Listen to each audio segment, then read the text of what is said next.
Avant de donner la parole à Gabriel Cluzel aussi, qui ne s'est pas encore exprimé, Ségolène Perruchio, vous êtes effectivement au cœur de ces sujets, comme le disait Géraldine Amont. On en est où là dans les textes? On s'y perd, une lecture, une deuxième lecture, une troisième lecture. Déjà c'est un texte compliqué, déjà c'est un sujet compliqué. Où est-ce qu'on en est? Est-ce que grosso modo vous pourriez nous dire un peu où on en est? Et au sein de au sein de la commission surtout. Au sein de la commission, oui. Alors, effectivement, grosso modo, parce que là, c'est en séance et ça change, on va Tous dire, les jours. oui, même toutes les demi-heures. Mais en tout cas, le texte qui est sorti de la commission des affaires sociales, il y a eu 3 changements majeurs par rapport au texte qui est arrivé à la commission. Le premier, c'est que la question de ce qui était annoncé depuis le début, ça va être un suicide assisté et une exception d'euthanasie. C'est-à-dire l'euthanasie que pour les personnes qui ne sont pas en capacité physique de prendre eux-mêmes le produit. Ça a sauté en commission des affaires sociales. Maintenant, c'est euthanasie ou suicide assisté au choix du patient. On sait dans les pays qui ont ce choix-là que 95% des patients choisissent l'euthanasie. Le deuxième changement qui a eu lieu, Délit d'entrave. voilà, ça c'est la suppression du délit d'entrave et du délit d'incitation qui était le corollaire. Donc ça c'est évidemment une nouvelle importante parce que ce délit d'entrave il fait peser une menace majeure sur nos missions de soignants. C'est-à-dire qu'un entourage, un parent, un frère, une mère ne pouvait pas conseiller de dire réfléchis bien quand même avant de donner la mort, il serait puni. Ça, c'est le délit d'incitation. Le délit d'entrave, c'est le fait de pénaliser, le fait d'empêcher quelqu'un de s'informer ou d'accéder à l'aide à mourir. Ce qui nous inquiète, nous soignants, parce que notre métier aujourd'hui de soignant, c'est d'essayer de comprendre les demandes de mort, de les analyser et de soulager les patients dans l'objectif qu'ils oublient cette demande de mort. Jusqu'où ça aurait pu être considéré comme un délit d'entrave, ça c'était un vrai sujet. Donc le délit d'entrave, c'est bien qu'il ait été supprimé, mais je rappelle que ça n'est pas une avancée sur le texte, c'est juste on revient au texte initial de Madame Firmin Lebaudot, puisque ça avait été, ce texte, il ne cesse d'être aggravé à l'Assemblée. Donc là, c'est juste un petit retour souhaité par le gouvernement, tactique, pour que le texte passe à l'Assemblée. On est sur une tactique gouvernementale. Alors, pardon. Pardon, et la Oui. troisième modification, c'est que l'aide à mourir il est inscrit qu'elle est réputée comme mort naturelle. Ce qui, évidemment, pour moi, médecin, est un vrai scandale, c'est une fiction, c'est un mensonge. On va me demander à moi d'écrire sur un certificat que la personne est morte naturellement, alors qu'on aura injecté un produit pour la tuer. Je trouve ça assez dur. Incroyable. Ségolène Perruchio sur Europe 1, présidente de la Société française d'accompagnement et de soins palliatifs. Avant de revenir à Damien Boyer, qui est réalisateur de documentaire exceptionnel Anesthésia qui sort en salle aujourd'hui. Gabriel Cluzel, lorsqu'on regarde un peu la société, vous et moi avec Karim Aloum, nous sommes là tous les jours en train d'analyser un peu la société, regarder un peu ce qui se passe, regarder cette France en déclin, regarder cette France en décadence. Et puis on est là, concentré sur un texte sur la fin de vie. Est-ce si capital pour les Français? On sait que les Français ne veulent pas souffrir. Non, mais c'est assez allégorique, malheureusement, de l'état de la France. Je trouve que cette loi qui va être votée, finalement, au début de l'été, dans la torpeur de l'été, alors que les gens sont déjà en vacances, alors que c'est majeur, et sur un sujet de mort, qui est une boîte de Pandore. Je rappelle qu'aujourd'hui, il y a quand même une petite fille de 12 ans, ou non, je sais pas si c'est une petite fille, un petit garçon, un enfant, un adolescent de 12 ans, aux Pays-Bas, qui a été euthanasié. Il faut voir où ça nous mène. En Belgique, 2 jeunes filles dépressives. Enfin, aujourd'hui, on n'a pas d'autre solution. Enfin, mais quel échec collectif de l'Occident pour soigner la dépression des jeunes filles que l'euthanasie. Eh bien, c'est vrai que tout cela est très allégorique de l'état, me semble-t-il, de notre société. Je dois dire qu'à titre personnel, j'étais très choquée que le Conseil constitutionnel rejette le principe d'un référendum. Il s'est caché derrière le fait que dans l'article 11 de la Constitution qui légifère sur ce référendum, il y avait le mot social et pas sociétal, alors qu'on sait très bien que quand cet article a été fait, l'adjectif sociétal n'était pas utilisé. C'est assez récent comme usage, le sociétal. Donc je trouve que vraiment c'est une tartufferie. La moindre des choses aurait été quand même de permettre aux Français de donner leur avis, à minima. Par ailleurs, tout le monde est d'accord, personne n'a envie de souffrir. Je crois que personne autour de cette table n'a envie de souffrir, n'a envie de voir ses parents souffrir, n'a envie de voir quiconque souffrir. Et on nous a fait croire que la question était là. En fait, il y a eu une confusion sémantique. Et que je suis et que c'était rhétorique. l'unique solution. Et que c'était l'unique solution. Donc c'est vrai qu'on est dans un mensonge. Vous parliez de cette affaire de mort naturelle. Là aussi, on a envie de dire, mais assumez-le au moins. Assumez-le. Vous votez pour l'euthanasie, assumez que c'est un euthanasie, pas une mort naturelle. Et c'est proprement choquant de tromper les Français. Damien Boyer, on va écouter la bande-annonce de votre documentaire Anesthésia et vous nous redirez pourquoi il faut aller voir ce documentaire. Parce que c'est un documentaire qui bouleverse, c'est un documentaire qui prend aux tripes, c'est un documentaire qui interpelle, c'est un documentaire qui interroge. C'est peut-être l'unique documentaire qui est peut-être équilibré. On écoute la bande-annonce.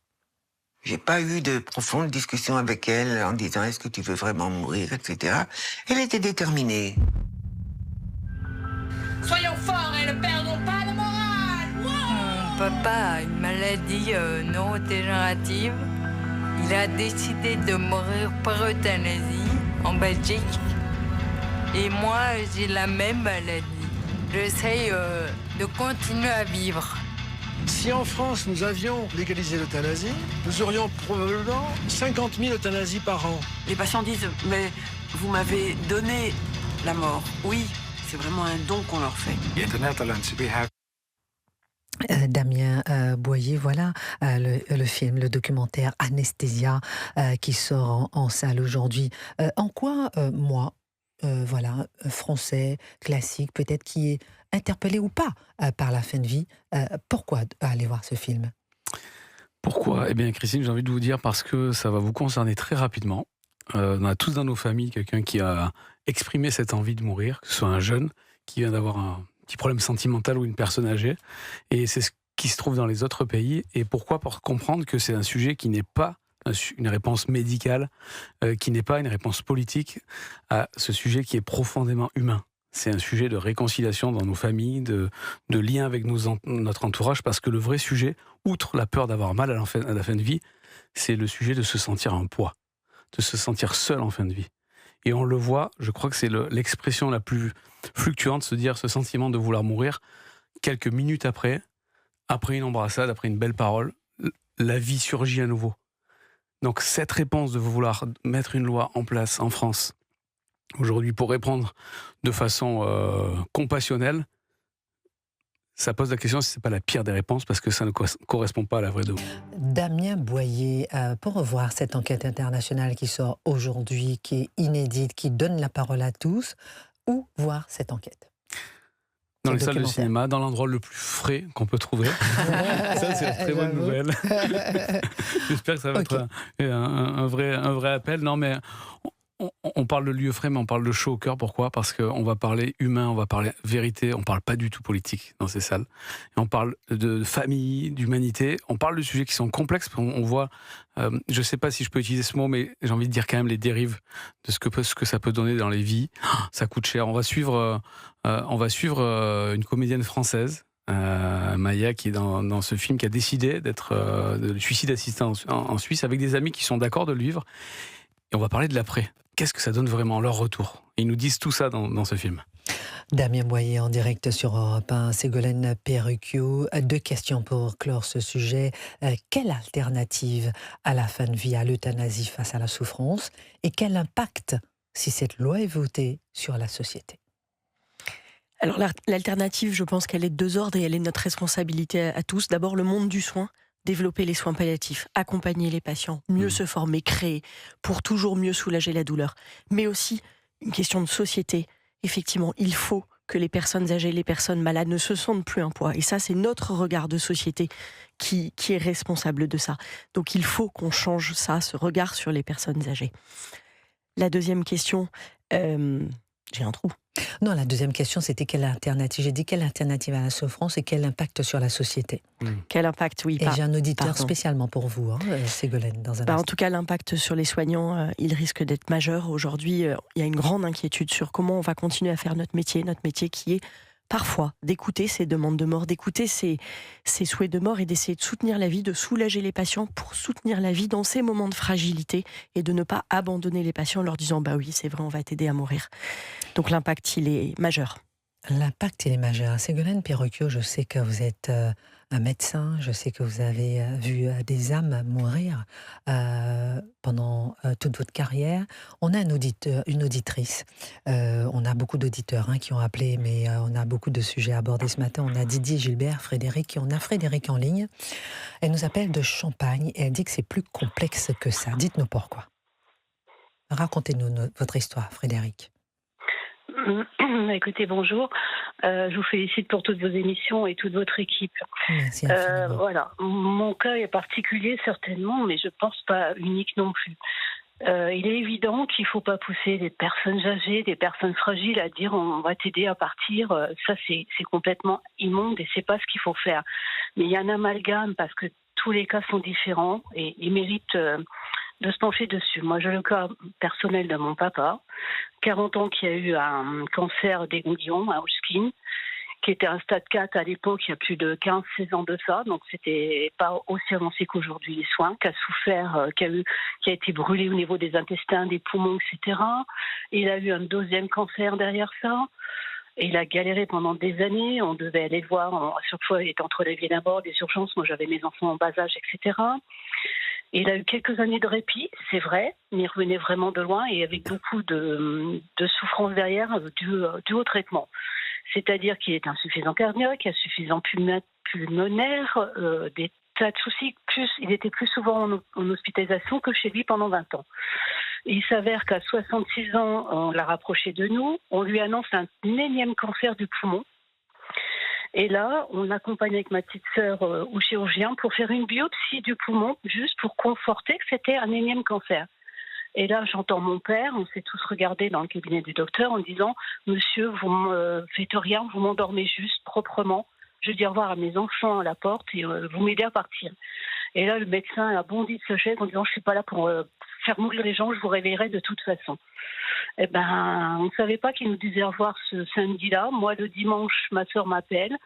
Sa porte était sous ouverte à mon père à l'appartement pour les soins infirmiers. Ben, il s'était tiré une balle dans la bouche. Il était tireur sportif. Il a dit « Je ne peux plus me diminuer comme ça, de la souffrance qu'il avait, lui, dans son corps, dans sa tête. Nous protéger, nous, avec ma petite sœur. On me disait « Mais papa, tu vas jamais faire ça. » Sur le coup, on lui a voulu, mais après, on s'est dit « Mais que de souffrance !» Donc, l'accompagner, il était accompagné, mon père. Il avait 66 ans, et il était plus qu'accompagné. On était là continuellement, ma sœur et moi. Mais même des soins médicaux, l'accompagnement médical, il aurait fait quoi de plus là? Il ne servait à rien et on ne voulait pas, mon père. Et s'il y avait eu quelqu'un qui lui dit écoutez, tel jour à telle heure, chez vous ou dans un local exprès de l'hôpital, c'est pas donner la mort, c'est aider quelqu'un à quitter ses souffrances en toute connaissance de cause, avec sa famille. Frédéric. Et moi, je peux vous dire que j'en veux énormément encore au médical, même 16 ans après. Voilà. Frédéric, votre témoignage est bouleversant. Vous en voulez au corps médical, vous en voulez parce qu'ils n'ont pas réussi à soulager les souffrances de votre père. Merci de nous avoir appelés au Standard de Repas. On va donner la parole à Ségolène Perruquier. Vous nous avez appelés de Champagne. Merci d'avoir partagé avec nous ce terrible témoignage et qui montre, Ségolène Perruquier, effectivement que, comme elle le dit, Frédéric, elle dit que c'est plus complexe que ça. C'est au cas par cas. Comment réagissez-vous ? Bien évidemment que c'est complexe et elle a parfaitement raison. Toutes ces situations qui sont des sommes de situations individuelles qui sont très complexes avec beaucoup de souffrance et c'est celle-là qu'on accompagne au fur et à mesure, au fil des jours, des mois et des années. Donc je connais malheureusement que trop ces situations. Oui. La difficulté, c'est que la loi porte un message collectif et non pas une solution pour chaque individu un par un. Et c'est toute la différence. Vous auriez peut-être réagi, vous, qui êtes médecin aussi, comment vous auriez réagi face à une personne comme ce monsieur qui demandait de soulager ses souffrances et qui a fini par se donner la mort? Je sais que ma question est un peu gênante, mais...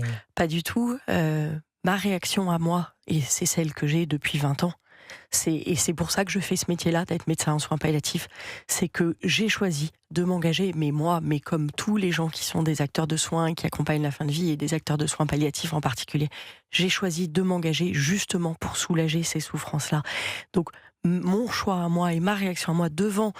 pas ce monsieur que je ne connais pas, mais devant toutes les autres situations qui pouvaient ressembler, c'est de leur dire, on va chercher ensemble, on va soulager, on va être là, et ça marche. Merci beaucoup, Ségolène Perruquier. On rappelle effectivement que ce sont les soins palliatifs, effectivement, et qui ont été votés dans cette loi. Rendez-vous le 15 juillet pour l'adoption définitive de ce texte ou pas. Merci Damien Boyer, merci Ségolène Perruquier.